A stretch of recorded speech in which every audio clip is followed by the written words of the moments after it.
ഹേ സിനിഫൈൽസ്, അപ്പോൾ എല്ലാവർക്കും ചാനലിലേക്ക് സ്വാഗതം. കുറച്ച് സിനിമ അപ്ഡേറ്റ് ഉണ്ട്. ആദ്യത്തെ അപ്ഡേറ്റ് നമ്മുടെ ഐ നോബഡി എന്ന പൃഥ്വിരാജ് ചിത്രത്തിൻ്റെ ടീസർ മെയ് 1 മുതൽ നമ്മുടെ പാട്രിയോട്ട് എന്ന സിനിമയോടൊപ്പം തിയേറ്ററിൽ പ്രദർശിപ്പിക്കുന്നതായിരിക്കും.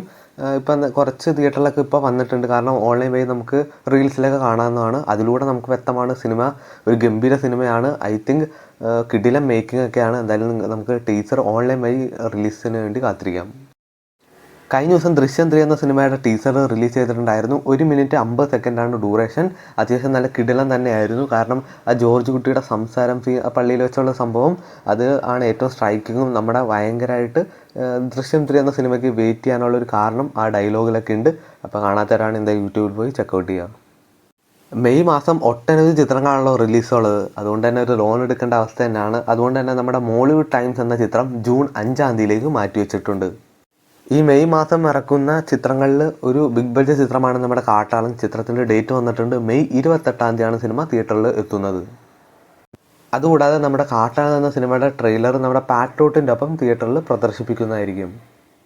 നമ്മുടെ ജോജി ജോർജിൻ്റെ വരവ് എന്ന ചിത്രത്തിൻ്റെ ട്രെയിലർ മെയ് 1 രാവിലെ 10 മണിക്ക് നമ്മുടെ യൂട്യൂബിലൊക്കെ അവൈലബിൾ ആയിരിക്കുന്നതായിരിക്കും.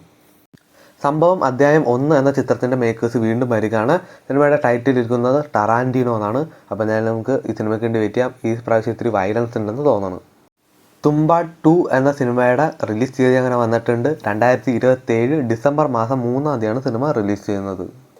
ടോക്സിക് എന്ന സിനിമ അങ്ങനെ ഒഫീഷ്യലായിട്ട് ജൂൺ 4 മാറ്റി വെച്ചിട്ടുണ്ട്. പുതിയ തീയതി അവരെ അറിയിക്കുന്നതായിരിക്കും. നമ്മുടെ മുകുന്ദൻ ഉണ്ണി അസോസിയേറ്റ് എന്ന സിനിമയുടെ 2ാം ഭാഗം ഇപ്പോൾ ഒരുങ്ങുകയാണ്. നമ്മുടെ ഡയറക്ടർ തന്നെ അത് അദ്ദേഹത്തിൻ്റെ സോഷ്യൽ മീഡിയ പേജിലൂടെ അറിയിച്ചിട്ടുണ്ട്. കുറേ നാൾ പെട്ടിയിലിരുന്ന ചിത്രമാണല്ലോ ധ്രുവ നക്ഷത്രം. അപ്പോൾ വിക്രമിൻ്റെ ഈ ചിത്രം ജൂൺ 14 മുന്നേ തിയേറ്ററിൽ റിലീസ് ചെയ്യണമെന്ന് നമ്മുടെ കോടതി അങ്ങനെ ഉത്തരവിട്ടിട്ടുണ്ട്. അപ്പോൾ എന്തായാലും നമുക്ക് അണിയറ പ്രവർത്തകരുടെ ഭാഗത്തു നിന്ന് ഒരു ഒഫീഷ്യൽ അപ്ഡേറ്റ്സിന് വേണ്ടി വെയിറ്റ് ചെയ്യാം. മഹേഷ് നാരായണൻ്റെ പാട്രിയോട്ട് എന്ന ചിത്രം ഇന്ന ദിവസം റിലീസ് ചെയ്യുകയാണല്ലോ. അപ്പോൾ സിനിമയുടെ റിവ്യൂ എൻ്റെ ചാനൽ വരുന്നതായിരിക്കും. മഹേഷ് നാരായണൻ അടുത്തായിട്ട് ചെയ്യാൻ പോകുന്നത് നമ്മുടെ ദുൽഖറിൻ്റെ ഒപ്പമാണെന്നുള്ള ചെറിയ റൂമേഴ്സ് കേൾക്കുന്നുണ്ട്. അപ്പോൾ എന്തായാലും ആ വാർത്തകൾ സത്യമാവട്ടെ. അപ്പോൾ ഇതുകൊണ്ട് OTT വാർത്തകൾ സിനിമ വാർത്തകൾ കാണാൻ വേണ്ടി ചാനൽ സബ്സ്ക്രൈബ് ചെയ്യുക, കൂടെ സപ്പോർട്ട് ചെയ്യുക.